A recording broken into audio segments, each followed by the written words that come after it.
Hello guys, तो आज हम लोग करने वाले हैं डेड वेट लॉस। ठीक है, ये क्या है? देखिए, डेड वेट लॉस क्या है इसको हम लोग देखते हैं। बहुत सिंपल है। ये क्या है? देखिए यहाँ पे, देखिए बहुत सिंपल सा मैंने एक डायग्राम बनाया था। देखिए ये एक डायग्राम है। यहाँ पे देखिए ये क्या है? डिमांड है। ठीक है, और ये क्या है? सप्लाई है। इस पॉइंट में क्या इक्विलिब्रियम है। ठीक है, ये सेम चीज मैंने बनाया यहाँ पे। इस पॉइंट पे इक्विलिब्रियम है और यहाँ पे देखिए क्वांटिटी और यहाँ पे हो जाएगा इक्विलिब्रियम। इस पे इक्विलिब्रियम प्राइस। ठीक है, यहाँ पे क्या होगा? Equilibrium price. ठीक है, अब देखिए ये आपका इक्विलिब्रियम पॉइंट। अब गवर्नमेंट सपोज करिए ये हमारा इक्विलिब्रियम प्राइस है, ये क्वांटिटी है। अब गवर्नमेंट सपोज प्राइस फिक्स कर दे। ठीक है, और यहाँ पे प्राइस फिक्स करे। ठीक है, प्राइस इतना फिक्स करे, फिक्स कर ली। ठीक है, ये गवर्नमेंट ने प्राइस फिक्स किया है। ठीक है, तो क्वांटिटी डिमांड कुछ इतना ही हुआ। तो ये जो एक्स्ट्रा जो बच गया, ये क्या हो जाता है? डेड वेट लॉस हो जाता है। तो डेड वेट लॉस क्या है? देखिए गवर्नमेंट की प्राइस फिक्स करने के कारण, या फिर बोल सकते हैं इंपोर्ट कोटास के कारण, या फिर बोल सकते हैं टैक्स के कारण। अगर टैक्स के कारण, ठीक है, क्या होता है? कंज्यूमर टैक्स के कारण कंज्यूमर और प्रोड्यूसर दोनों को लॉस होता है। कंज्यूमर और प्रोड्यूसर दोनों को लॉस होता है। तो कंज्यूमर और प्रोड्यूसर दोनों के लॉस को अगर हम देखें, दोनों के लॉस को ऐड कर दें, तो जो लॉस होगा, टोटल लॉस होगा, वो क्या होगा? डेड वेट लॉस होगा। ठीक है, ये आपको समझ में आ गया। डेड वेट लॉस क्या है? यहाँ पे देखिए इक्विलिब्रियम प्राइस कितना था? ओपी। गवर्नमेंट ने प्राइस फिक्स किया OP1। ठीक है, OP1 प्राइस फिक्स किया। डिमांड कुछ इतना हुआ, इतना ही डिमांड हुआ। तो ये जो एक्स्ट्रा जो बच गया, ठीक है, ये जो एक्स्ट्रा बच गया, ठीक है, ये क्या होगा? ये वेस्ट ही होगा। ठीक है, ये कुछ खराबी है। तो यहाँ पे ये जो एक्स्ट्रा बच गया, तो ये है गवर्नमेंट अगर प्राइस फिक्स करे या टैक्स लगा दे, इम्पोर्ट कोटास लगा दे, इसके कारण कंज्यूमर और प्रोड्यूसर को जो भी लॉस होता है, जो भी नुकसान होता है, दोनों को अगर हम मिला दे, दोनों को ऐड कर दे, ठीक है, जो नेट लॉस होगा वो क्या होगा?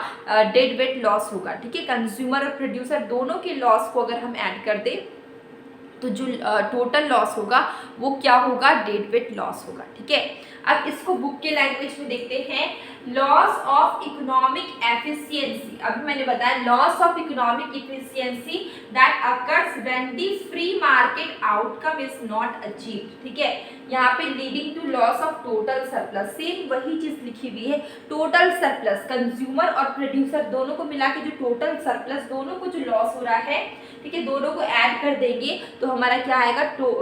डेड वेट लॉस आएगा। ठीक है, ये इकोनॉमिक, ये कारण क्या? Loss of economic efficiency. इसके कारण क्या होता है? इकोनॉमिक एफिशिएंसी का क्या होता है? लॉस होता है।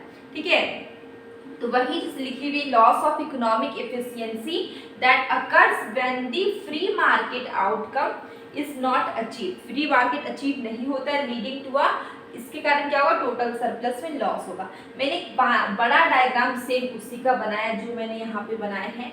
सेम मैंने उसका एक बड़ा डायग्राम बनाया हुआ है, जैसे कि बुक में बनाया हुआ था। सेम वही चीज़ है। देखिए मार्जिनल कॉस्ट ये है आपका, ये है आपका डिमांड। ठीक है, मार्जिनल कॉस्ट क्या होता है? ये कॉस्ट होता है मोनोपोलिस्ट का। सेम वही चीज़ है, बस ये बुक के लैंग्वेज में मैंने लिखा हुआ है, ये कॉस्ट होता है। ठीक है, डिमांड है, जो हम लोग बायर्स हैं डिमांड करते हैं, बायर्स डिमांड करते हैं, ये डिमांड है बायर्स का। ये क्या है? मार्जिनल कॉस्ट है। ठीक है, सेलर का मतलब एक प्रोड्यूसर के पॉइंट ऑफ व्यू से और कंज्यूमर के पॉइंट ऑफ व्यू से, दोनों के पॉइंट ऑफ व्यू से, जो दोनों के लॉस को ऐड कर देते हैं, तब हमारा डेड वेट लॉस निकलता है। जब भी गवर्नमेंट प्राइस फिक्स करती, टैक्स लगाती, इम्पोर्ट कोटास ये सब लगाती है, तो इससे क्या होता है? कंज्यूमर और प्रोड्यूसर दोनों को लॉस होता है, दोनों को ऐड करके डेड वेट लॉस होता है। इसलिए इस डायग्राम में आपको मार्जिनल कॉस्ट दिखा ठीक है, जो कि कॉस्ट है मोनोपोलिस्ट का, ठीक है, प्रोड्यूसर का। डिमांड जो दिखा ये आपका किसका है, बायर के पॉइंट ऑफ व्यू से, मतलब कंज्यूमर के पॉइंट ऑफ व्यू से, ठीक है। ये जो एरिया जो मैंने यहाँ पे ये जो एरिया लिया ये क्या है, डेड वेट लॉस है, ठीक है। इसको मैंने एक्सप्लेन किया थोड़ा यहाँ पे। Monopoly charge are price above marginal cost, ठीक है, सेम वही चीज है, मोनोपोली प्राइस चार्ज करती है अबव द मार्जिनल कॉस्ट, ठीक है, मार्जिनल कॉस्ट से ऊपर मोनोपोली प्राइस चार्ज करती, नॉट ऑल कंज्यूमर हु, ठीक है, मार्जिनल कॉस्ट से ज़्यादा अगर प्राइस चार्ज कर रहे हैं तो सभी लोग देने के लिए तैयार नहीं है, ठीक है, सभी कोई देने के लिए रेडी नहीं होते हैं। तो जो एक्स्ट्रा बच जाता है वही क्या होता है, डेड वेट लॉस होता है। देखिए यहाँ पे क्या लिखा, monopoly charges a price above marginal cost, not all consumer who value at more than its cost. क्या कंज्यूमर जितना कॉस्ट है उससे ज्यादा का वैल्यू देंगे, नहीं देंगे, ठीक है। Thus the quantity produced and sold by monopoly is below the socially efficient। जो भी यहाँ पे क्या लिखा हुआ है, जो क्वांटिटी प्रोड्यूस्ड हुआ है मोनोपोली के थ्रू वो क्या सोशली इफिशियंट है, लेवल है।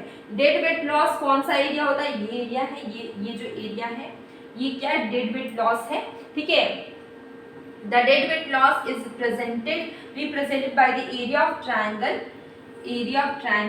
ठीक है, between the demand curve which reflect the value of good to consumer। तो dead weight एरिया ये वाला एरिया है, ये वाला एरिया, ये आपका डिमांड है, देखिए ये आपका डिमांड है, ये आपका क्या मार्जिनल कॉस्ट, ठीक है, ये सप्लाई, ये आपके प्रोड्यूसर के पॉइंट ऑफ व्यू से, ये आपका क्या कंज्यूमर के पॉइंट ऑफ व्यू से डिमांड, ठीक है। ये जो ट्रायंगल का एरिया बन जाता है ये क्या हो जाता है, डेड वेट लॉस हो जाता है, ठीक है। तो ये आई होप आपको ये छोटा सा वीडियो आपको समझ में आ गया होगा, ये छोटा सा टॉपिक। और मैं मिलती हूँ आपसे कल एक न्यू वीडियो में, और डेली शॉर्ट वीडियो में मैं क्वेश्चन पूछती हूँ, कभी कभी शॉर्ट कंसेप्ट करवाती हूँ, आप उसे भी देखिए, आपको काफ़ी हेल्प होगी। अब हम मिलेंगे कल एक न्यू वीडियो में।